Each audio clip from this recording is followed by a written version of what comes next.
ಕೆಂಪೇಗೌಡ ಅಂತಾರಾಷ್ಟ್ರೀಯ ವಿಮಾನ ನಿಲ್ದಾಣದ ಟರ್ಮಿನಲ್ 2 ಇನ್ನು ಮಿಟ್ಟಿ ಕೆಫೆ ಆರಂಭಗೊಂಡಿದೆ. ಇನ್ನು ವಿಶೇಷ ಚೇತನರಿಂದಲೇ ನಡೀತಾ ಇದೆ ಈ ಒಂದು ಸ್ಪೆಷಲ್ ಮಿಟ್ಟಿ ಕೆಫೆ. ಅಂಗವೈಕಲ್ಯ ಆದರೆ ಸಾಕು, ಮನೆಯಲ್ಲೇ ಬದುಕು ಮುಗಿದು ಹೋಯಿತು ಅಂತ ಹೇಳ್ಬಿಟ್ಟು ಕುಗ್ಗಿ ಹೋಗುವವರೇ ಹೆಚ್ಚಾಗಿರ್ತಾರೆ. ಅಂಥದ್ರಲ್ಲಿ ವಿಶೇಷ ತರಬೇತಿಯನ್ನು ಪಡೆದುಕೊಂಡು coffee, tea, chaats, burger, pizza ಸೇರಿದಂತೆ ಹಲವಾರು ತಿನಿಸುಗಳನ್ನು ತಯಾರಿ ಮಾಡೋದ್ರಿಂದ ಹಿಡಿದು ಸರ್ವ್ ಮಾಡೋದ್ರಲ್ಲಿಯೂ ಕೂಡ ಸೈ ಎನ್ಸ್ಕೊಂಡಿದ್ದಾರೆ. 250ಕ್ಕೂ ಹೆಚ್ಚು ವಿಶೇಷ ಚೇತನರಿಗೆ ಹೊಸ ಬದುಕನ್ನು ಕಟ್ಟಿಕೊಟ್ಟಿದೆ ಈ ಮಿಟ್ಟಿ ಕೆಫೆ.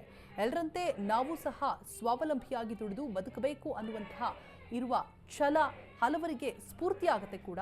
ವಿಶೇಷ ಚೇತನರಾಗಿಯೇ ರೂಪುಗೊಂಡ ಮಿಟ್ಟಿ ಕೆಫೆ 250ಕ್ಕೂ ಹೆಚ್ಚು ವಿಶೇಷ ಚೇತನರಿಗೆ ಹೊಸ ಬದುಕಿನ ಭರವಸೆಯ ಬೆಳಕಾಗಿದೆ. ಟರ್ಮಿನಲ್ 2 ಅಲ್ಲಿ ಮಿಟ್ಟಿ ಕೆಫೆಯಲ್ಲಿ ವಿಶೇಷ ಚೇತನರಿಂದಲೇ ಎಲ್ಲ ಕೆಲಸ ನಡೆಯೋದು. Coffee, tea, chaats, burger, pizza ಸೇರಿದಂತೆ ತರಹೇವಾರಿ ತಿನಿಸುಗಳನ್ನು ತಯಾರಿ ಮಾಡೋದ್ರಿಂದ ಹಿಡಿದು ಸರ್ವ್ ಮಾಡೋದು ಸಹ ವಿಶೇಷ ಚೇತನರಿಂದಲೇ ಅನ್ನೋದು ವಿಶೇಷವಾಗಿದೆ. ಅಷ್ಟೇ ಯಾಕೆ, ಕುಕಿಂಗ್ ಕೆಲಸವನ್ನು ಕೂಡ ಅವರದೇ ಆಗಿರುತ್ತೆ. ಕ್ಯಾಶಿಯರ್ ಕೆಲಸ ಕೂಡ ಮಾಡೋದು ಕೂಡ ಅವರೇ ಆಗಿರ್ತಾರೆ, ವಿಶೇಷ ಚೇತನರೇ ಆಗಿರ್ತಾರೆ. ಇನ್ನು ಮಿಟ್ಟಿ ಕೆಫೆಗೆ ಭರ್ಜರಿ ರೆಸ್ಪಾನ್ಸ್ ಕೂಡ ಸಿಗ್ತಾ ಇದೆ.